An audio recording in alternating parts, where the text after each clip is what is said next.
Right, good afternoon, everyone. Thank you for joining us today for our Cell and Gene Therapy Catapult webinar. This is an ATAC Lunch and Learn geared towards introducing you to improvement apprenticeships. So I will introduce you to our sort of special guest very shortly. But just in case you don't know, my name is Joe. I look after the apprenticeship scheme at the Cell and Gene Therapy Catapult. I will be your host of sorts, although I probably won't be saying much for the majority of the presentation. Just to give a bit of context behind sort of this initiative, I guess. We recently participated, well, we were actually a convener in a workforce foresighting exercise, which is where we got together with some employers and academics from industry to assess the, I suppose, impending skills needs of the cell and gene therapy industry and sort of adjacent industries too. And one of the areas that was of pressing skills need was understanding of continuous improvement. And so that's why we thought it would be worthwhile to engage with Capella, which is part of PMI, as they are the experts. They offer a suite of improvement apprenticeships geared towards utilising Lean, Six Sigma, OPEX, project management and change management to improve organisational processes and solve complex problems. So before I hand you over to Teresa, who will do the bulk of the presenting, I will just do a bit of housekeeping. So we do encourage participation throughout the session. So if you've got questions, please submit them at any time during the Q&A button on your screen, which is beneath the speaker's slides. If you are watching us from a computer screen, that is. Be sure to click send so your questions can be seen and we can answer them at the end. Also, if you have any technical assistance needs, please let us know using that same Q&A box. We have a colleague that's on support in the background at the moment, so she'll be able to help you out if you run into any issues. Without further ado, I would like to hand you over to Teresa, who is Business Development Manager at Capella, which is part of PMI. So Teresa, over to you. Thanks very much, Joe, and great to see or welcome everybody to today's session, which is all about an introduction to improvement. So without further ado, let's have a look and just ask the question, why are you here today? Hopefully you're curious, you may be looking to develop your own skills, or perhaps you're looking at developing your team skills. So today, as Joe said, we're going to introduce you to our improvement programs. We'll show you how you can develop your skills that will empower you and your teams to drive sustainable improvements and achieve measurable impact. And if you want to change the future, today is the first step towards creating that future. So when we talk to learners and employers across industry, unsurprisingly, one of the biggest things getting in the way of growth and upskilling people is budget. So not having the available funds to reach that ambition is one of the biggest challenges. So we're introducing you to apprenticeships as a great way to fund these programs. The improvement suite is available as an apprenticeship. That's all the way from level 3 all the way through to level 6, and we'll start to have a look at those programs in a lot more detail. So with an apprenticeship, the cost of the training is covered. The other advantage of doing an apprenticeship is that you're getting practical hands-on experience. So as part of the program, you'll need to put that learning into practice to generate the evidence required to demonstrate the knowledge, the skills and behaviours to meet the apprenticeship standard. So it's a great way to build internal capability, as Joe said, in continuous improvement.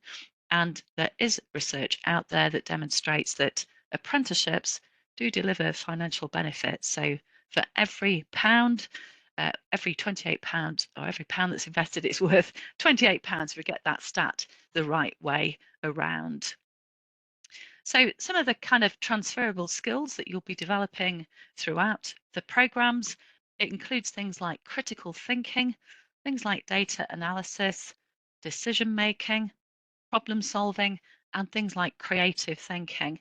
And there are lots of other skills that are what we call transferable skills that you can take with you throughout your career. So lots of great opportunity there to upskill in these areas.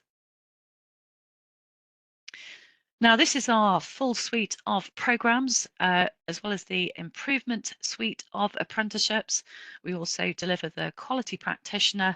We've got the agile operations leader based on the process leader, which is also on the Catapult website.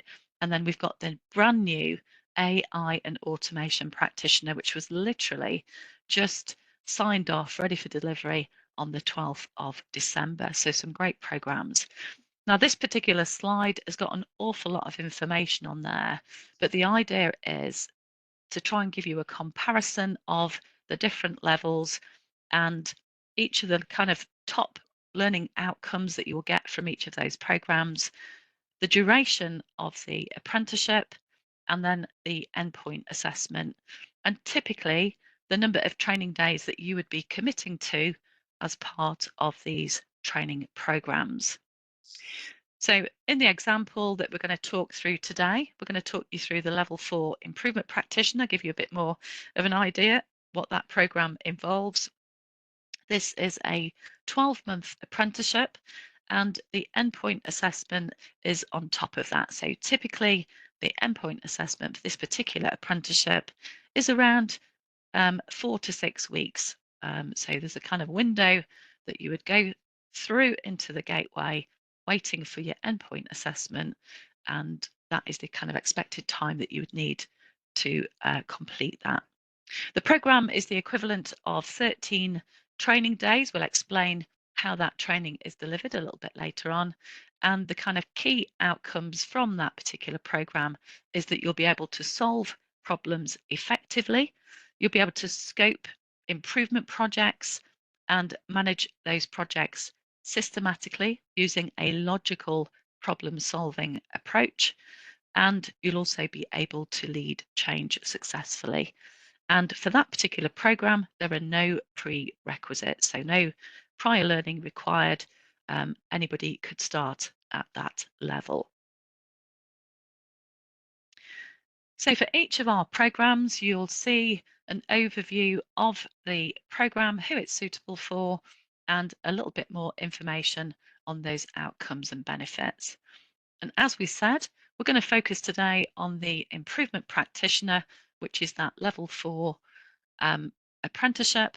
And like we said earlier, the key outcomes of this is that you will be delivering a improvement project alongside the program, and that will help you deliver a measurable outcome. You'll be able to deliver return on investment for the time that you're spending on the program, and you'll be able to make improvements to a process or get to the root cause of a problem, which will mean hopefully that you'll be working in a more efficient way and you're able to remove any of those kind of blockages that are getting in the way of that at the moment. So let's have a look in a little bit more detail around the modules for this particular program, and we're going to talk you through the detail of the kind of things you're going to be covering if you were to choose this particular apprenticeship. So what we do is we start off with an introduction to improvement, and we talk about the key steps to select the right improvement project.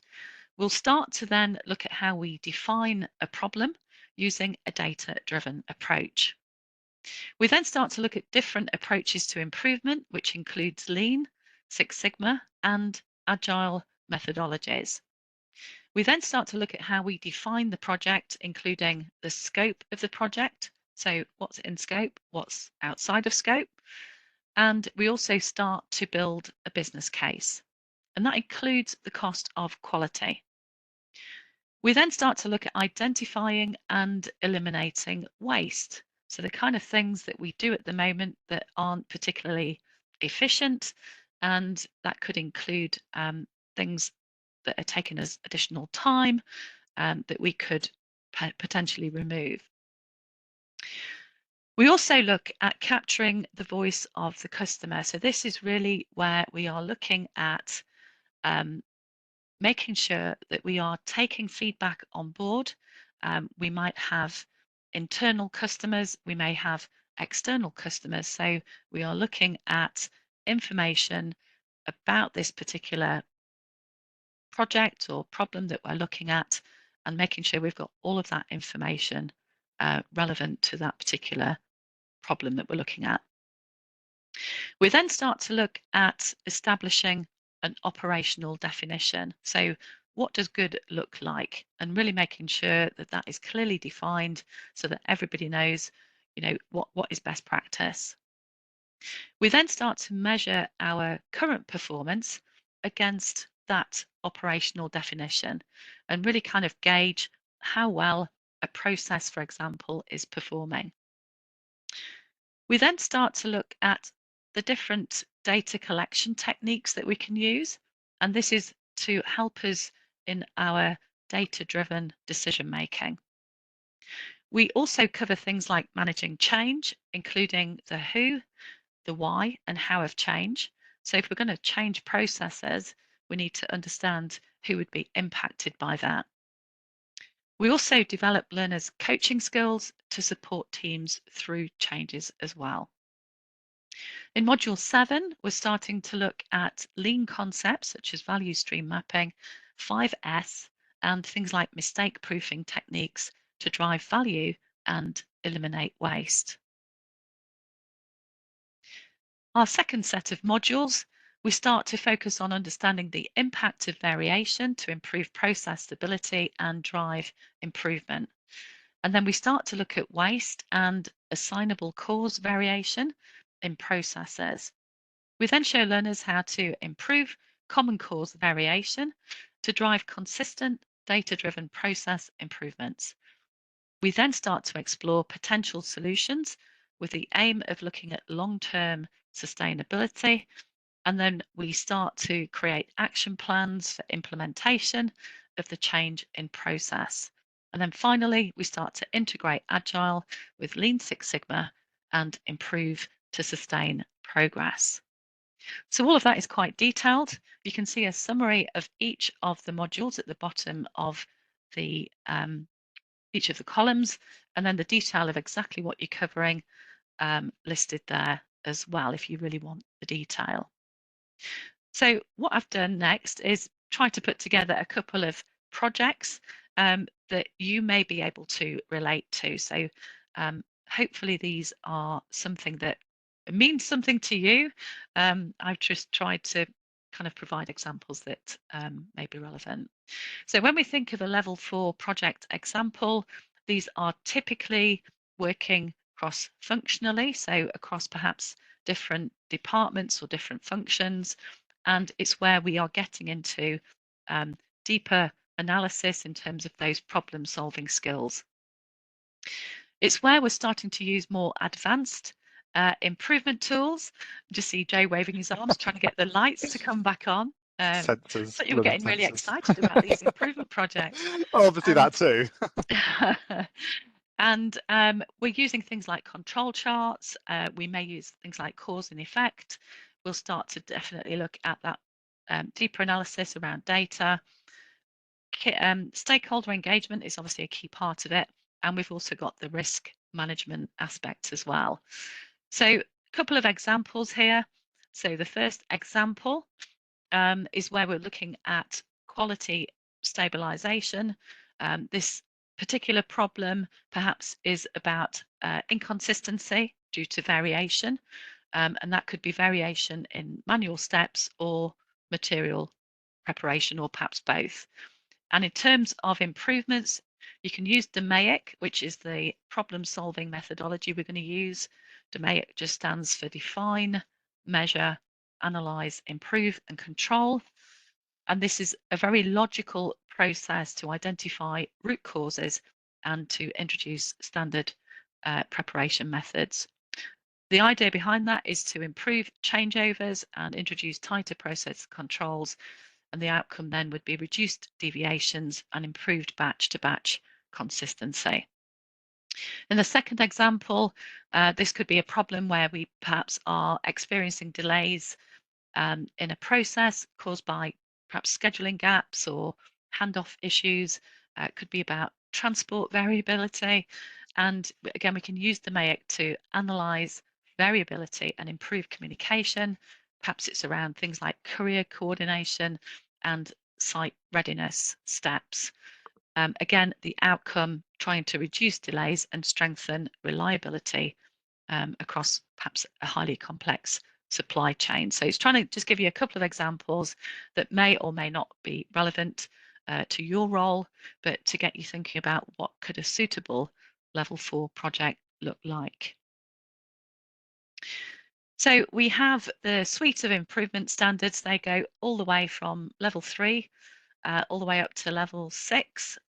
Level 5 is our improvement specialist. So if you already have some prior knowledge of continuous improvement, especially Lean Six Sigma and that DMAIC problem-solving methodology, and you are using things like root cause analysis already, then it could be that that level 5 is the most suitable apprenticeship for you to start at. We also have the improvement leader.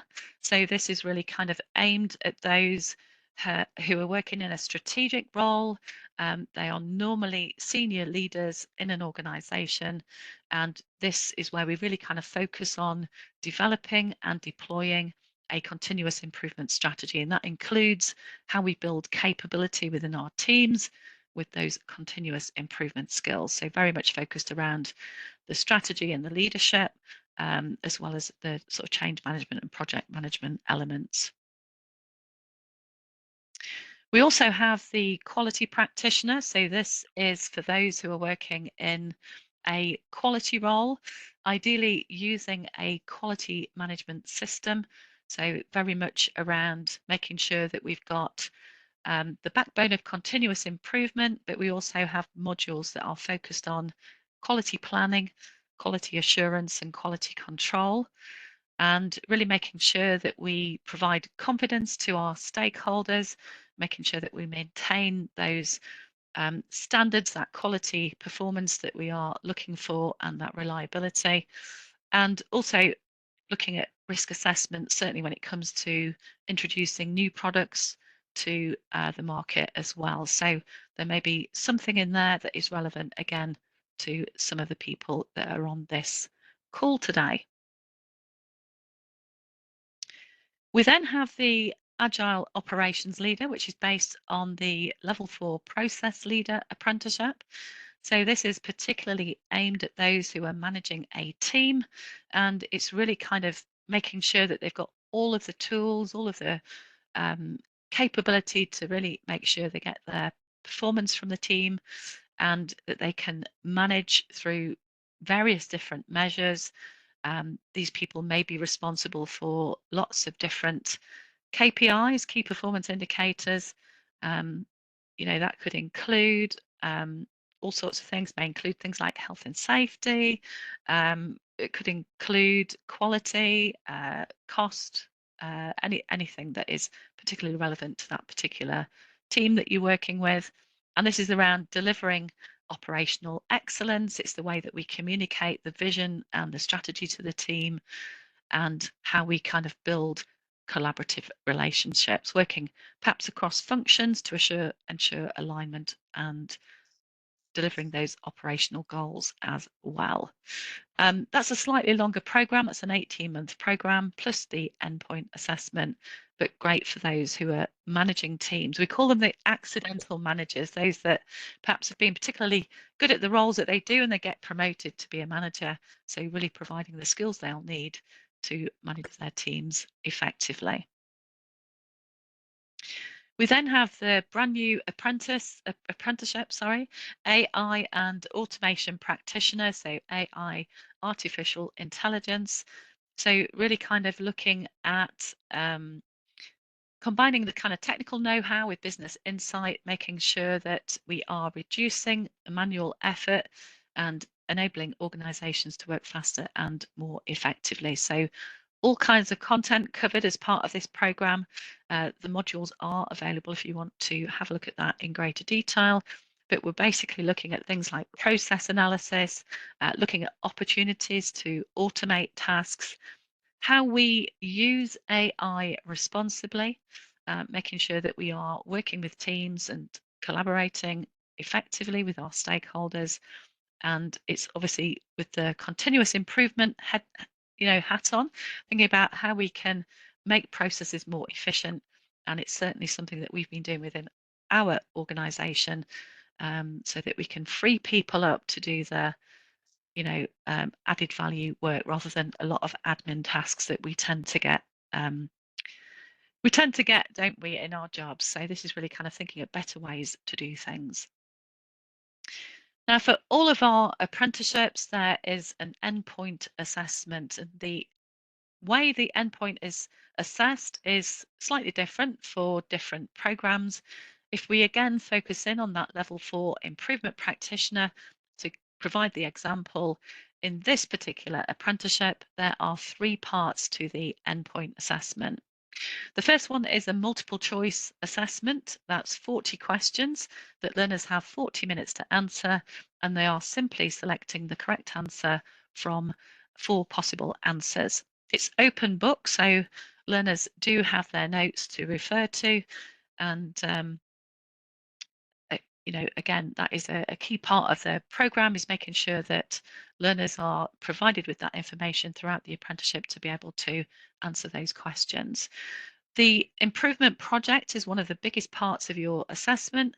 So 60% of the overall mark is on your project, and learners present their project. We have a template that you'll populate. It's a set of slides that you'll present your project on, and the assessor will ask you questions about some of the improvement tools you've used, ask you a little bit more around that improvement project and some of the outcomes that you've delivered.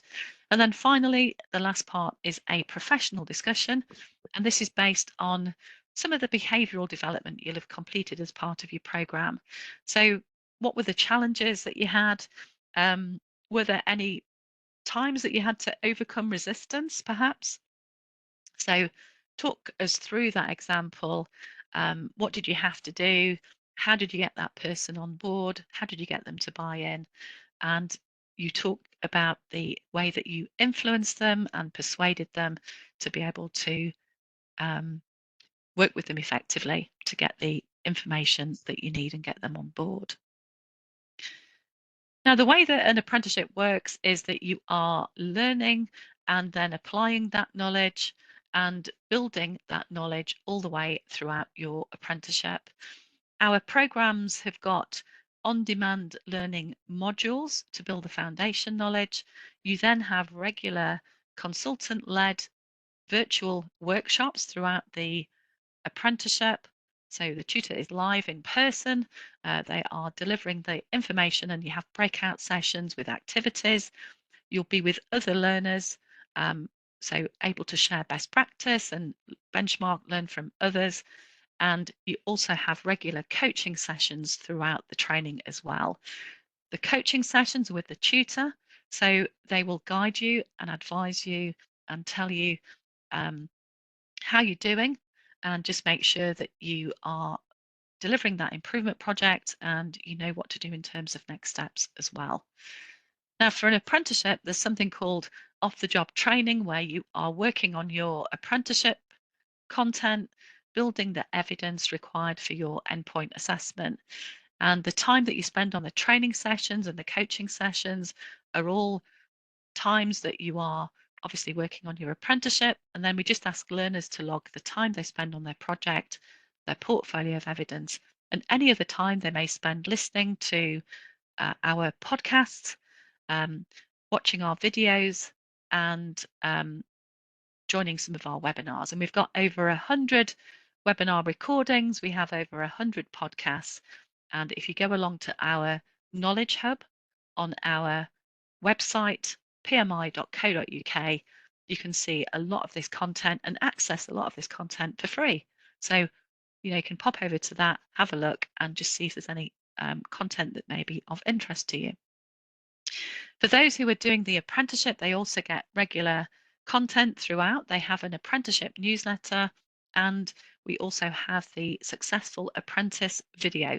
So some top tips, things that will support you throughout your apprenticeship, such as how to prepare for your endpoint assessment, just as an example.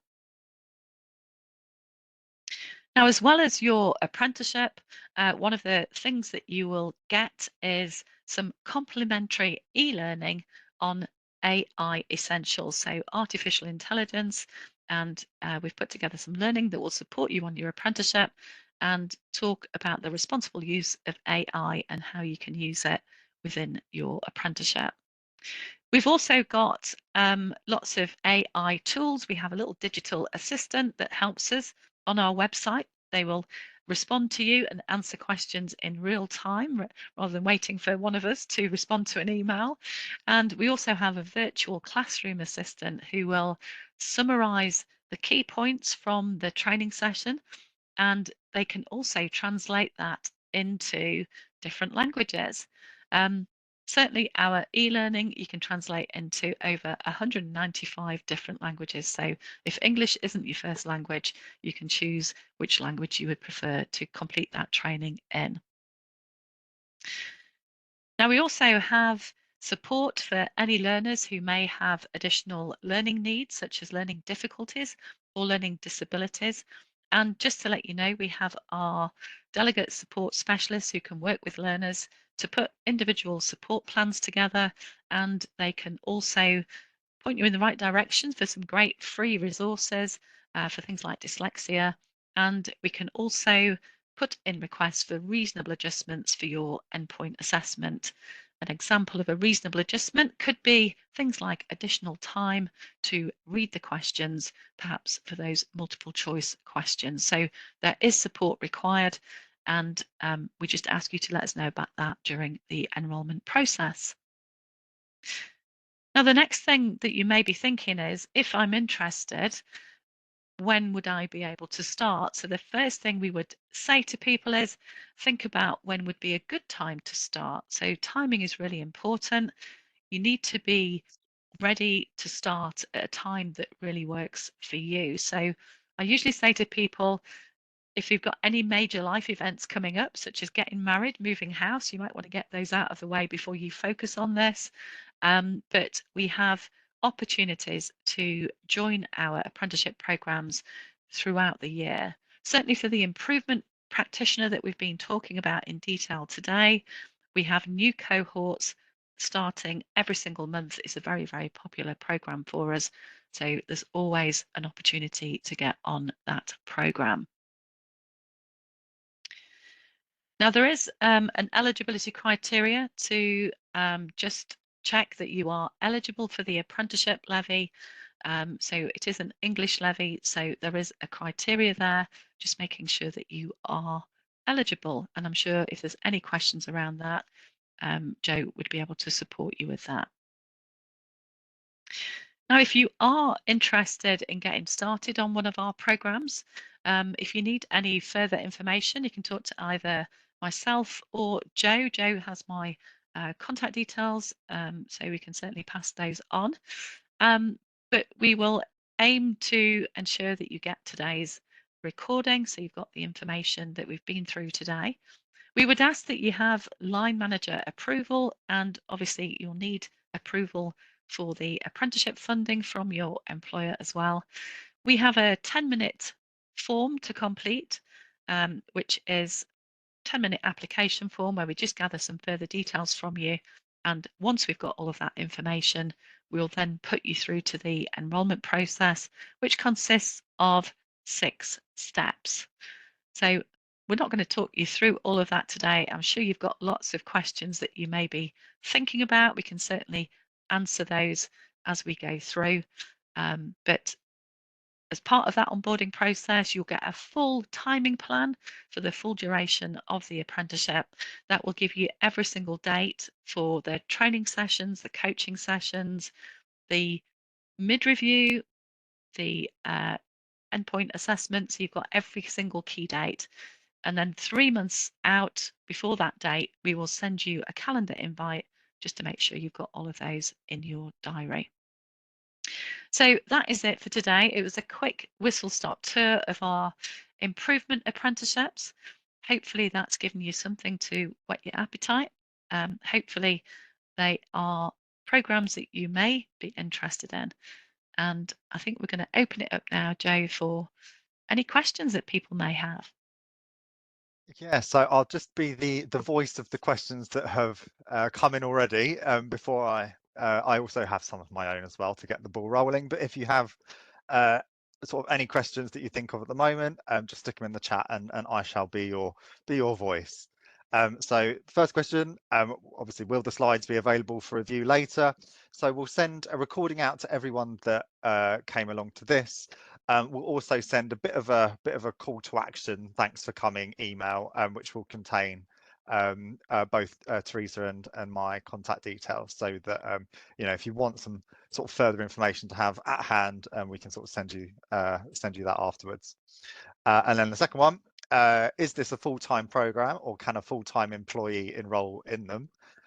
So apprenticeships in this manner, they're actually geared towards people that are already in most often full-time employment. So an apprenticeship has to be completed in your paid working hours, and the statutory minimum is that you dedicate 6 out of your weekly working hours to your apprenticeship study. And I don't know, Teresa, whether you've got anything to add on to that. No, I mean, your training sessions are a key part of that. You've also got your coaching sessions. They are 45 minutes. The rest of the time, certainly for that improvement practitioner that we talked through, is where you are actually putting that learning into practice. So if you're thinking of an improvement project, it needs to kind of be part of your day job. And then you are making improvements to something that you kind of frustrated with at the minute. You may be having to do workarounds because this process isn't working properly. So it's going to help you in the long run. So really kind of thinking about the blockers at the minute, the things that are getting in the way of a more efficient process is how to kind of think about it. So it's not kind of additional, it's kind of part of what you're doing. And that's the key part, is thinking about what improvement project could I do, so that it's not kind of seen as an additional time that we're spending on this, as well as the day job, as it were. Thank you. Perfect. So sort of in the absence of any other questions, I just have a couple, if that's all right. Mhm. So your level 4 improvement practitioner runs about every month, is that right? So how far in advance of an intake do people need to sort of register their interest, I guess? So we would say at least a couple of weeks. Our cohorts get full very quickly. Yeah. If there is lots of demand, we can always put another cohort on, but ideally it needs to be at least 2 weeks before, so we can get that enrolment completed and we're not rushing you through that process. So our next cohort is the 22nd of March, which our next cohort is the 10th of Feb. That's already full. So we're kind of, even though we're kind of saying there's one every month, um, the next one is technically the 22nd of March. But if we get lots of people that are interested, we can always put another cohort on. Splendid. Thank you. How large, question that's just come in, how large is the typical cohort? So we tend to have 16 learners per cohort. That gives us a really good group to do the breakout activities. It gives learners a great opportunity to build their external networks. We work with lots of different employers across lots of different sectors, so not just healthcare. We work with oh crikey, so many different employers. The financial sector. We work with manufacturing, we work with the NHS, we work with law firms, we work with, oh there's just so many, retail, you name it, insurance. Crikey, we have a lot of insurance employers that work with us. um, and that is how applicable these apprenticeships are to so many different sectors. It's the training that we do is sector agnostic, so it's just, we'll give examples, but you can use these programs across any sector where you've got a process Yeah, and who doesn't have a process? Everybody follows process at some point, don't they? Perfect. Thank you. So obviously there's a mixture between one-to-one coaching and sort of all cohort group interactions. How do you get all your sort of calendar of activities for, in the beginning? Because obviously, you know, if we want to enroll someone and we have to do a bit of forward planning, we'll need to know sort of what days to keep aside. Yeah, absolutely. So we have timing plans all the way up to July. So Yeah. if you tell me that you'd like to join that June cohort, I can send you the timing plan. You can check that that works for your holidays, any key events you've got that you want to kind of be working around. And, you know, we don't expect a learner to be able to attend every single training session.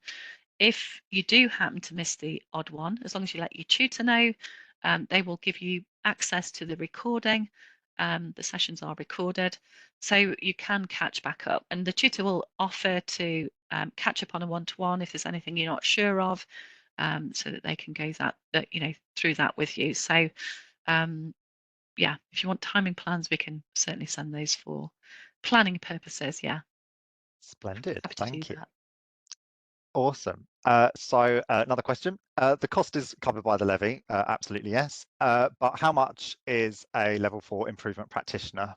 So I guess what's the levy cost? And Okay. I guess are there any additional costs outside of it? Okay, so the levy cost for the improvement practitioner is £6,000. There are no additional costs to that. Everything is covered as part of the apprenticeship, so it's all funded out of the apprenticeship levy. Perfect. Thank you. Um, so for your higher level qualifications in improvement, is it designed so that, you know, you could hypothetically do the level 4, come to the end of that and progress on to the level 5 sort of thereafter? Is it set up like that, ideally? Absolutely. So there are occupational pathways, occupational maps on the Skills England apprenticeship website.